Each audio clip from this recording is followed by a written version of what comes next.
Je lui dis honnêtement, il faudrait qu'on arrête cette relation car elle commence réellement à nous briser. Je peux vous dire qu'elle et moi, on était arrivés au niveau où on se violentait complètement.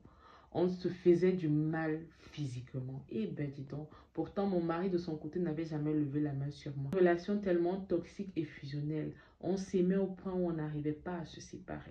Je détruisais toutes les relations qu'elle avait. Elle aussi de son côté me disait si je continuais à faire ça, elle allait détruire mon mariage.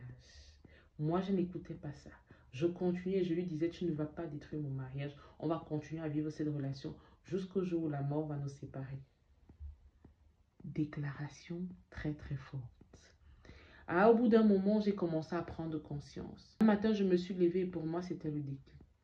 Il fallait que j'arrête cette relation car je me détruisais, je détruisais mon foyer et en même temps, je mettais en péril tout ce que j'avais construit avec l'homme avec qui j'étais. Alors j'ai décidé de lui dire qu'elle et moi, il fallait qu'on arrête tout. Et que si elle continuait à me chercher, j'allais porter plainte pour harcèlement. Je ne savais pas que j'avais déclenché carrément une guerre totale. Ah, je t'attendais à quoi? Que ça allait être aussi facile que ça, de te séparer d'elle et de passer à autre chose, de rester avec ton mari. Elle me dit clairement, à cause de toi, je me suis séparée de beaucoup de personnes. Pendant que toi, tu es resté avec ton mari. J'ai accepté, j'ai continué à être avec toi. 5 ans de ma vie à être à tes côtés, à te supporter, à supporter tes crises, tes caprices, tes violences. Et aujourd'hui, tu dis que tu veux partir. Ça, jamais de la vie. Ah. Et alors, madame, on ne sourit plus. Ah, en tout cas. Je lui dis, il n'est pas possible qu'elle et moi, on continue la relation, que je préfère que ça s'arrête là. Elle a commencé à me harceler, venir dans mon lieu de travail, venir chez moi quand elle voulait. Même quand elle n'était pas invitée, elle débarquait chez moi. Elle improvisait des week-ends. Est-ce que je pouvais dire non? Je ne pouvais pas dire non, vu que c'était ma meilleure amie. Je la suppliais de me laisser tranquille. Elle m'avait clairement dit, si tu veux que j'arrête de te déranger, alors reviens avec moi. Si ce n'est pas le cas, je vais poster nos photos et nos vidéos et je vais envoyer toutes ces photos à ton mari. Quand j'ai entendu ça, j'ai encore cédé. Ah, pourquoi? J'ai encore cédé, on a encore recommencé et c'était encore plus intense. Je dis bien, c'était encore plus intense. Pendant au moins 6 mois, j'étais encore dans cette relation-là. Je n'arrivais pas à me séparer d'elle. Mais je me suis dit, il fallait que je me sépare d'elle. Alors je lui dis, là c'est bon. Il faut vraiment qu'on se sépare. Je n'en peux plus. Il faut que j'arrête tout ça. Je suis une mère de famille. Je suis mariée. On doit arrêter tout ça. Elle me dit jamais de la vie. Il n'est pas question que j'arrête quoi que ce soit avec toi. Tu es ma femme et je t'aime. Ta femme comment? Vous êtes mariés quand? Et puis je n'ai pas été invitée. À quel niveau tu es sa femme? Ah, franchement, faut arrêter ça. Bref, je la supplie comme je peux pour lui dire de me laisser tranquille, de continuer ma vie avec mon mari et elle de son côté de chercher quelqu'un d'autre. Elle me dit jamais de la vie. On peut faire ça. Est-ce que c'est logique? Est-ce que c'est normal? Est-ce que la relation est forcée? On a le droit de se séparer ou ça se passe comment? À un moment, il faut arrêter ça. Hein. Je ne sais pas quoi faire face à cette situation. J'en parle alors avec beaucoup de courage à mon grand frère. Il faut savoir que mon grand frère est quelqu'un de très ouvert. Il me dit, tu sais, ces relations-là ne sont pas souvent faciles. Quand on entre dans ce monde-là, il n'est pas évident d'en ressentir. Il me demande, mais comment j'ai fait pour me retrouver dans une telle situation? Je lui dis la solitude. La solitude nous pousse parfois à faire des choses incroyables, je vous dis. La solitude que vous voyez, c'est franchement un esprit qui vient s'installer et qui te pousse à faire des choses incroyables. Me voilà donc entre le marteau et l'enclume. Une femme qui refuse de me laisser, mon époux très engagé dans notre relation. Lui et moi, ça ne va pas de temps en temps parce qu'il a peur. Il se dit que je vais me séparer de lui. Peut-être parce que j'ai rencontré quelqu'un d'autre. Alors, il décide d'engager encore une deuxième thérapie de couple. Et dans la deuxième thérapie de couple, il me confie beaucoup de choses. J'ai tellement mal. Comment dire à l'homme qui me déclare son amour, qu'il m'a toujours aimé, que certes, il a eu à faire des choses dans sa vie, qu'aujourd'hui il regrette, mais il va se rattraper. Mais moi, de mon côté, comment lui avouer que j'ai été en couple avec une femme et que cette femme aujourd'hui me fait le chantage? Je dors sans dormir. Je ne sais pas où mettre la tête par rapport à cette situation-là. Je ne sais réellement pas quoi faire. Elle me harcèle de jour comme de nuit. Elle m'envoie des messages, elle m'envoie de nos photos, elle m'envoie de nos vidéos. Mais pourquoi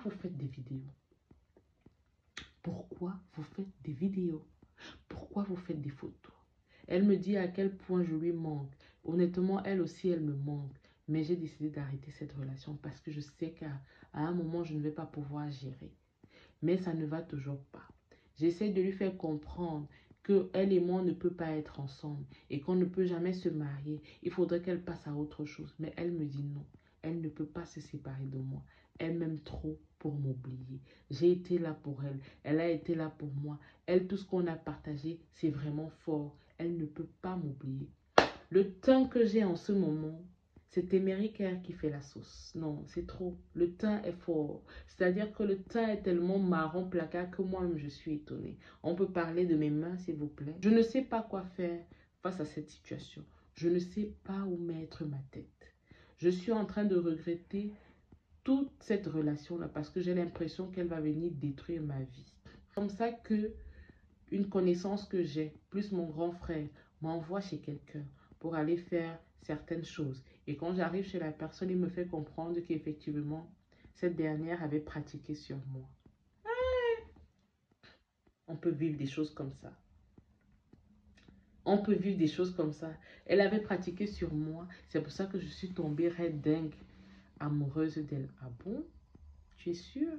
Est-ce que tu n'es pas sûre que toi-même, tu as un petit côté, voilà quoi. Parce que oui, là maintenant, on va prendre les raisons un peu bancales pour justifier nos actes bizarres, mais est-ce que tu es sûre de ce que tu dis? Bref, il me donne des décoctions, il me donne des choses à faire, des lavages que je dois faire, des purifications que je dois faire pour pouvoir me libérer de cet esprit qui m'empêche de l'oublier elle aussi. Je ne dors pas sans penser à elle, c'est impossible. Après les traitements, tout se passe bien. Elle part de ma vie, moi aussi je pars de mon côté. Je change complètement de numéro, on se quitte complètement, au point où je n'entends plus jamais parler d'elle. Aujourd'hui, ça fait 10 ans que je suis mariée et je peux vous dire que jusqu'à présent, de temps en temps, je pense toujours à elle. Je ne sais pas si le remède a véritablement marché ou alors elle s'est découragée de ne plus venir vers moi. Elle a compris que ça ne servait à rien. Elle est passée à autre chose. Si aujourd'hui vous en parlez toujours après tant d'années, ça veut dire que c'est une personne qui vous a beaucoup marqué. Et cette personne a été avec vous dans des moments les plus difficiles, les périodes de solitude. Mais aussi, je tiens à dire ceci, lorsqu'on est en période de solitude, il est important de s'entourer des bonnes personnes. Vraiment, faites attention aux personnes que vous faites entrer dans votre vie quand vous êtes en période de solitude. Parce que parfois, c'est des personnes qui vont vous apporter beaucoup de problèmes. Regarde. Je suis certes mariée, je suis heureuse dans mon foyer, mais je peux vous dire que côté intimité, ce n'est pas ça. Parce que c'est la seule qui a su me faire atteindre l'orgasme. En tout cas, on vous souhaite, madame, beaucoup de courage. On espère que vous n'allez plus jamais penser à elle et que la nature ne va pas faire en sorte que vous vous rencontrez. Parce que de base, quand on pense beaucoup à quelqu'un comme ça, la personne finit souvent par apparaître. Je ne veux pas entendre que les chroniques de Lilou, j'ai à dire, s'il vous plaît. La chronique est terminée pour aujourd'hui. On se dit à très bientôt pour une nouvelle chronique. Bisous.